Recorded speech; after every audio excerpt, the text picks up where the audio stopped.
Next from Canmore. Hey, David, are you up for reading a poem? Are you up for it?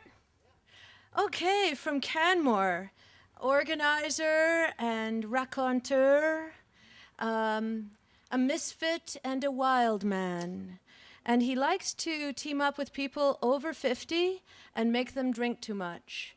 So if you are over 50, be careful of this man because he will have a bad influence on you.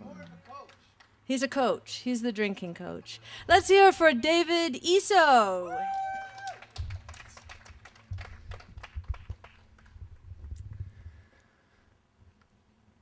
Faces.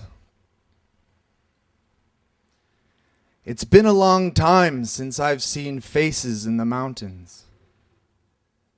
I remember they used to be everywhere. Rock, mouth, nose, eyes. Now, living in the city, I think I see familiar faces worn by strangers daily. Someone I recognize stops and looks at me. Rolodexes of memory get flipped through by some of the people I employ to work in my mind. But they shrug and say, no, he's just a type, or no, she's just a type. And we all walk away. Or yesterday, coming out of the grocery store with 3 bags filled of groceries, I stopped, turned to search for my children. Remembered, I haven't had any. I ought to have children. Let them climb up inside my heart and live there and fire the people that work in my brain and help me find faces in the mountains and clouds, my porridge, my dreams, and in strangers. I'm going to do one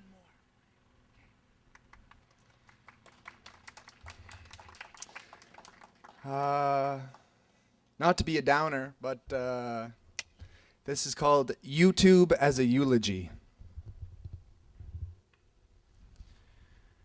YouTube now boasts more than 600 hours of content, which is good news for YouTube, but so surpasses what a single human could watch in their single lifetime. It must signal the death of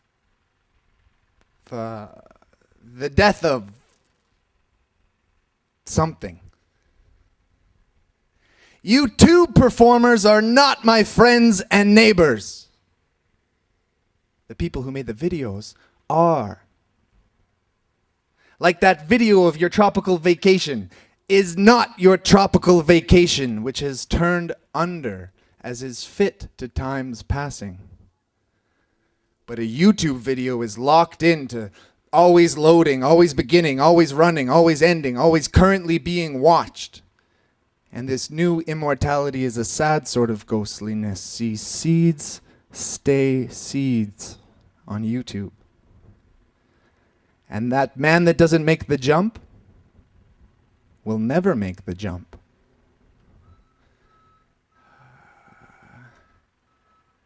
In the new cyber afterlife, light is a locked cage, so forgive me, future, if I'm more comfortable with history, but I know how bad it gets.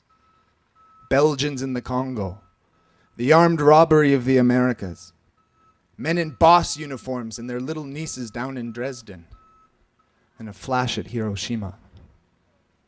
From history we move on, but YouTube is watching the roaring lip of the waterfall, and nobody calls for help or calls uncle or points a finger or makes a point or tries to unlock the cage or even cries much as we, the cyber people, shovel our cyber dirt onto history, burrowing it where it can't survive. Like blood is undigestible into its own body. It's like a Mac virus in a PC.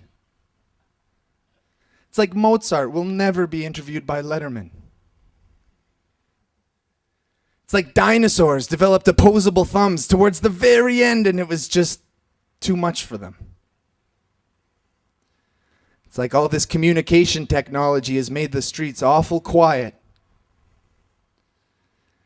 Now the slice of life is lifted from the pan and your piece of the pie just got micro. Chip in has become log on. And the tick, tick, tock of the clock has stopped. Now it just goes click, click, click, click, click, click, click, click.